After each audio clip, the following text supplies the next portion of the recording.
नमस्कार मित्रांनो, आपलं पुन्हा एकदा स्वागत आहे टार्गेट दैन या यूट्यूब चॅनलवर. तर आतापर्यंत आपण बिल्डिंग मटेरियलमध्ये cement, concrete, bricks, timber, stones ही टॉपिक कव्हर केलेलं आहे आणि आपलं मेजर पार्ट जे आहे ते कव्हर झालेलं आहे.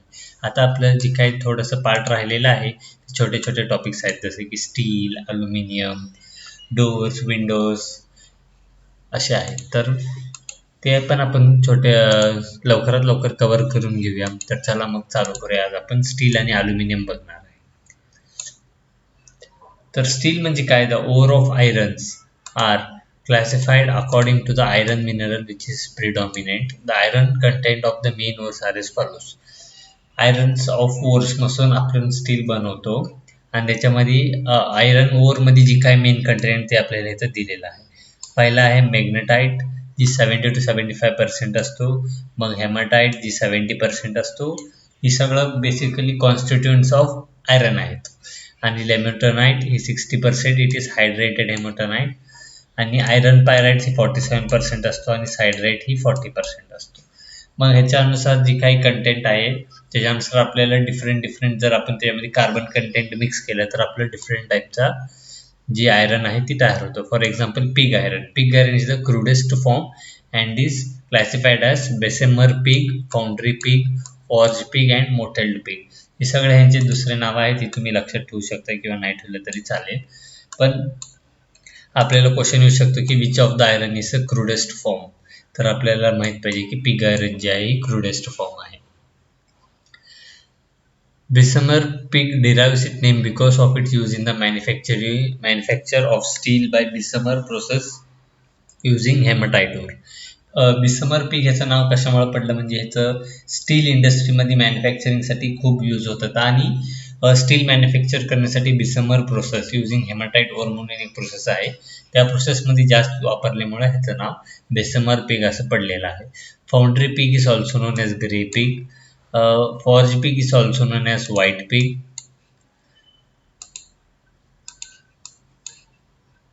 हे सगळे त्यांचे बेसिकली नावाच आहेत. Mottled pig is between the grey and the white varieties. Pig iron is hard, brittle, fusion temperature of 1200 degree Celsius and melts easily. It can be hardened but cannot be tempered and magnetized. हे तुम्हाला लक्षात ठेवावं लागतं की pig आयरनचं temperature आणि त्यांचं जे काय प्रॉपर्टी आहे. पिग आयरनमध्ये मेन कंपोनेंट आपल्याला लक्षात ठेवायचं आहे ती म्हणजे 3 to 4% कार्बन. आपल्याला असं क्वेश्चन फॉर्म होऊ शकतो की पिग आयरनमध्ये किती पर्सेंट कार्बन आहे. तर आपल्याला लक्षात पाहिजे की 3 to 4% आहे ती आपलं पिग आयरनमध्ये कार्बन आहे. मग बाकीचं कंपोनेंट इथं बघू शकता की तुम्ही सिलिकॉन 0.5 to 3.5% आहे, 0.5 to 2% मॅग्नेनिस आहे, 0.02 to 0.1% ही सल्फर आहे आणि 0.03 to 1% ही फॉस्फरस आहे. तर आयरन ओर प्लस कोक प्लस लाईमस्टोन हे सगळं आपण ब्लास्ट फर्नेसमध्ये टाकल्यानंतर आपल्याला पिग आयरन तयार होतो. मग पिग आयरनपासून रिमेल्टेड अँड सँड मोल्ड्स टाकून त्याला एक कॅपोला म्हणून प्रोसिजरमध्ये टाकलं की आपल्याला कास्ट आयरन रेडी होतो. मग पिग आयरनपासून स्मेल्टेड त्याला हॅमर आणि रिहीट करून रोल्ड केल्यानंतर आपल्याला रॉट आयरन भेटतो. मग शेवटी बेसेनार ओपन हर्ट फॉर्म ह्या प्रोसेस थ्रू आपण जर त्याला स्मेल्ट अलॉन रोल केल्यावर आपल्याला आपलं जी मेन स्टील आहे ती माइल्ड स्टील आपल्याला भेटतो. मग आता कास्ट आयरन म्हणजे काय? Cast iron the percentage of carbon is 2%, 2 to 4%. इथं तुम्ही बघू शकता पिग आयरन मध्ये 3 to 4 आहे, कास्ट आयरन मध्ये 2 to 4% आहे. The member is strong in compression. Cast iron is hard and brittle.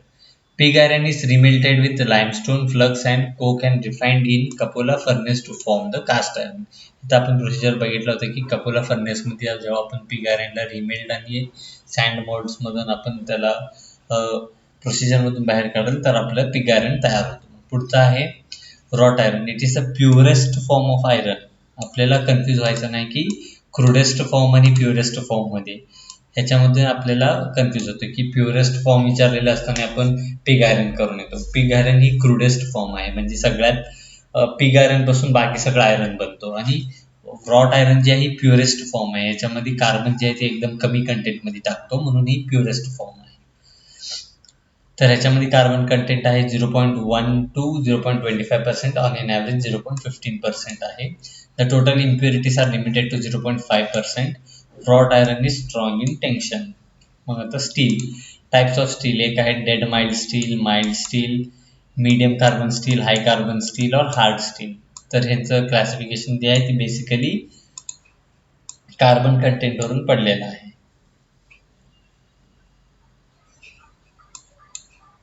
Mild steel is also known as low carbon or soft steel. It is ductile, malleable, tougher and more elastic than wrought iron. Mild स्टीलची आपल्याला property माहित आहे की ही जी ductile आहे, मॅलेबल आहे, ती soft steel आहे, etcetera etcetera. हे आपल्याला सॉममध्ये बघितलंच आहे.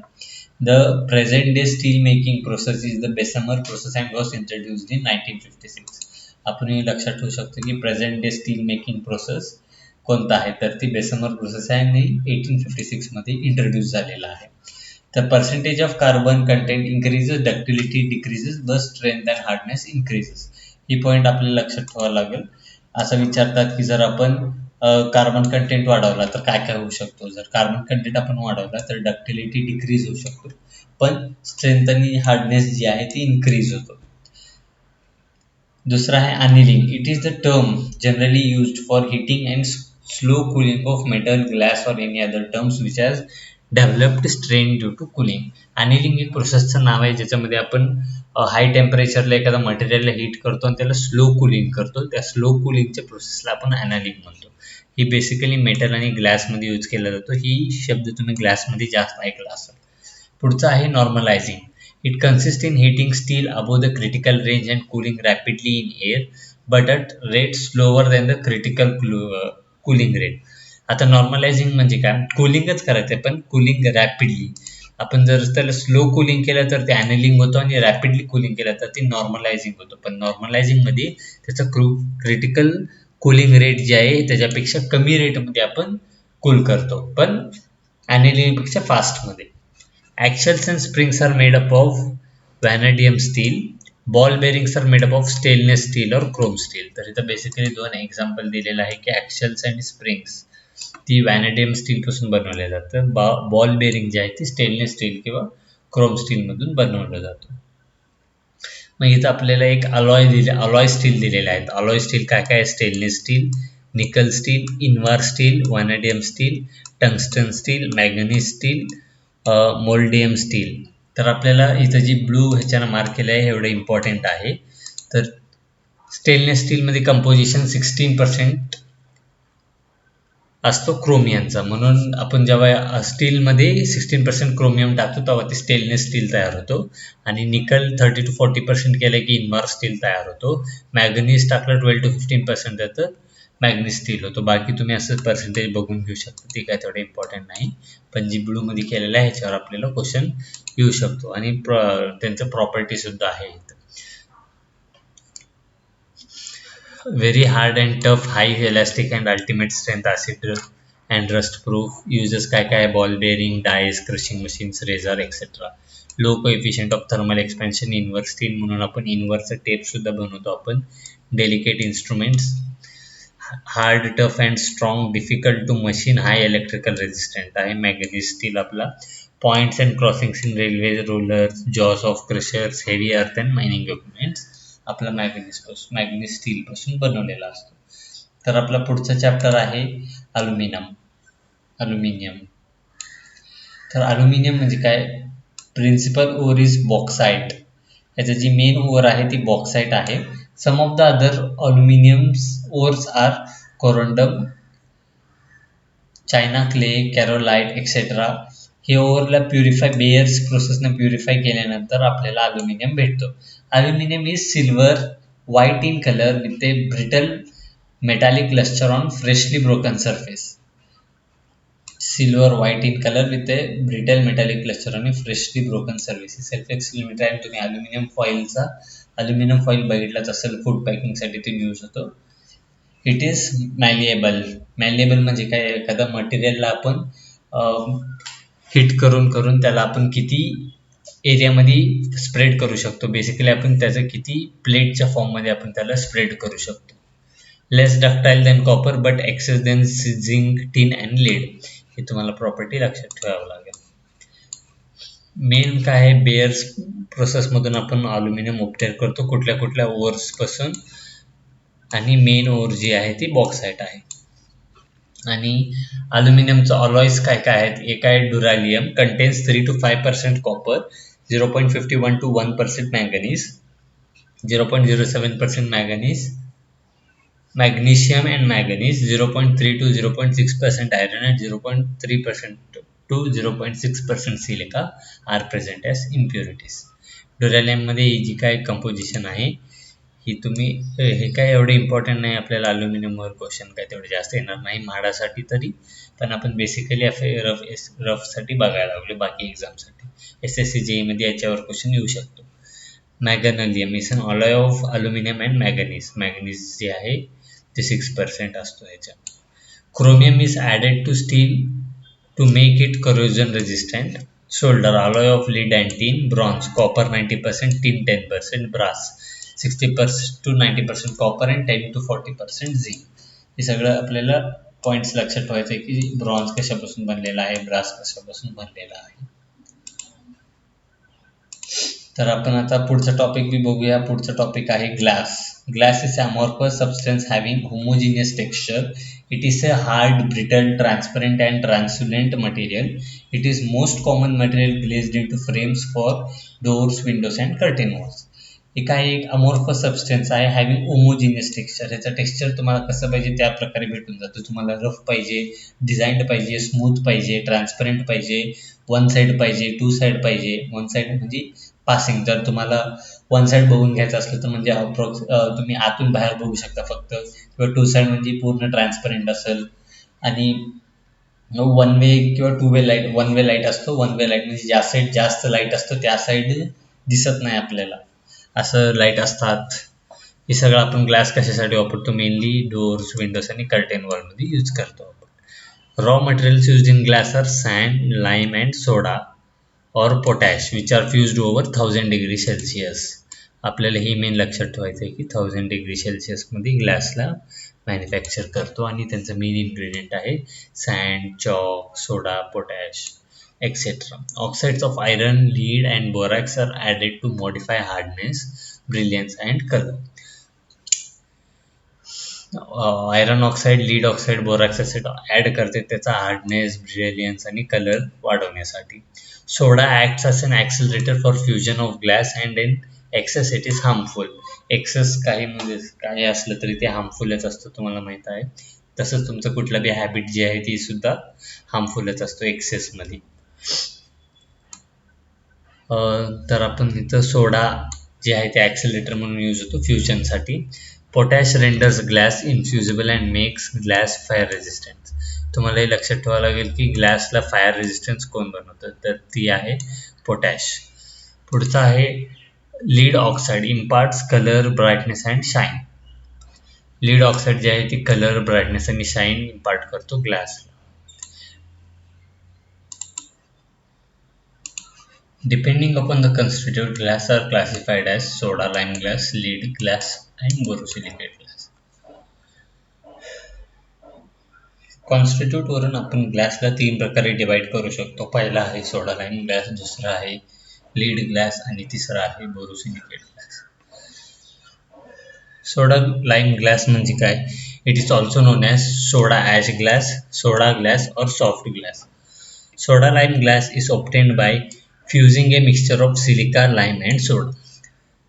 सोडा लाईम ग्लासमध्ये आपल्याला मेन जी आहे ती सिलिका, लाईम, सोडा ह्यांचं फ्युजन मिक्सचर जे आहे ते आपलं सोडा लाईम ग्लास आहे. आणि ह्यांचं जी दुसरं नाव आहे ती सोडा ॲश ग्लास आहे, सोडा ग्लास आहे किंवा सॉफ्ट ग्लास आहे. ह्या ग्लासची जी काही क्वालिटी आहे ती आपण अल्युमिना आणि किंवा मॅग्नेशियम ऑक्साईड ॲड करून आपण त्याला इम्प्रूव्ह करू शकतो आणि त्या ग्लासला क्राऊन ग्लास असं म्हणू शकतो. याचं मेन युजेस कुठं कुठं आहे? Doors, windows, for making glassware such as bottles, bullet proof glass. Bullet proof आपल्याला असं क्वेश्चन येऊ शकतो की बुलेट प्रूफ ग्लास कुठला ग्लास यूज करून आपण वापरतो. एवढं काही इम्पॉर्टंट नाही ग्लास टॉपिक सुद्धा, कारण ही सगळं ती बिल्डिंग मटेरियलमध्ये यूज होतं म्हणून आपल्यालाही अभ्यास करावा लागतो.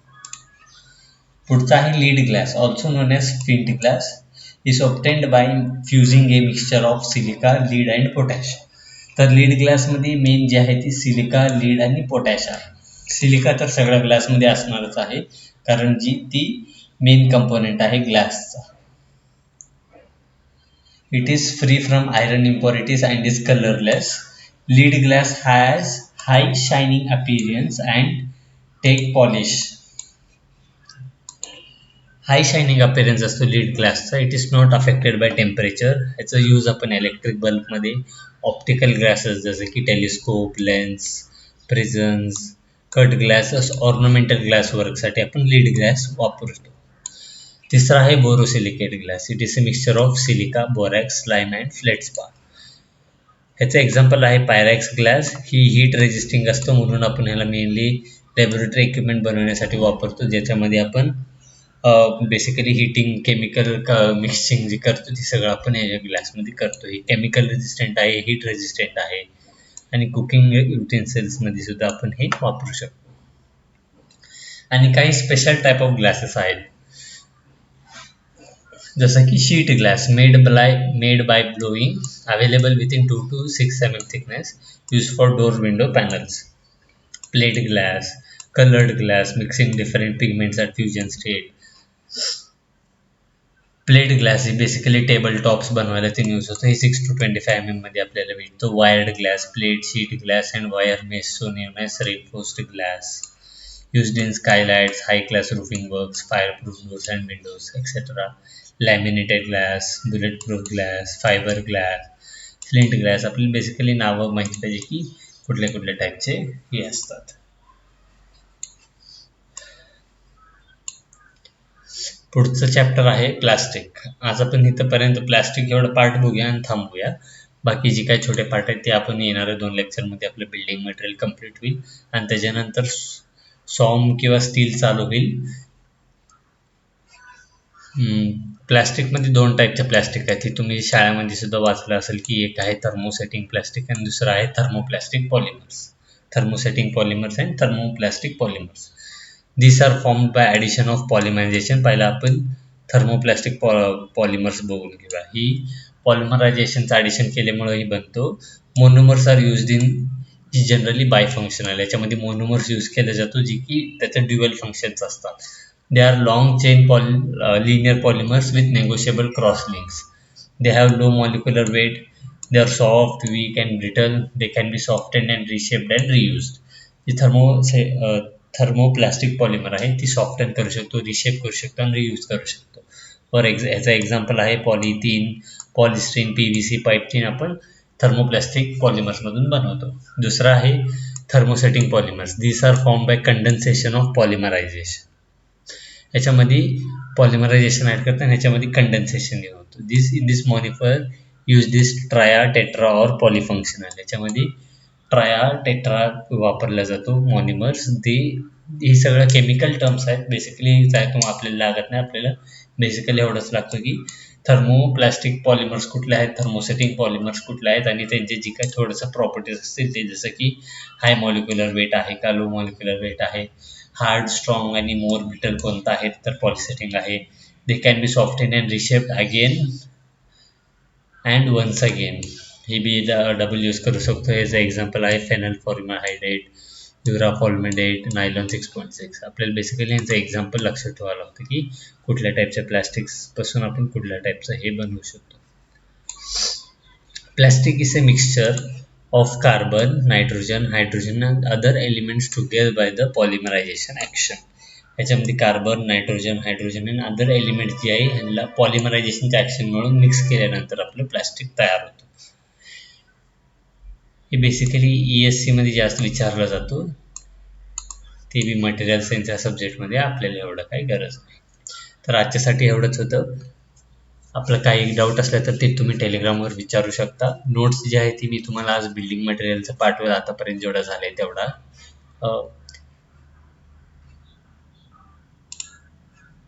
धन्यवाद.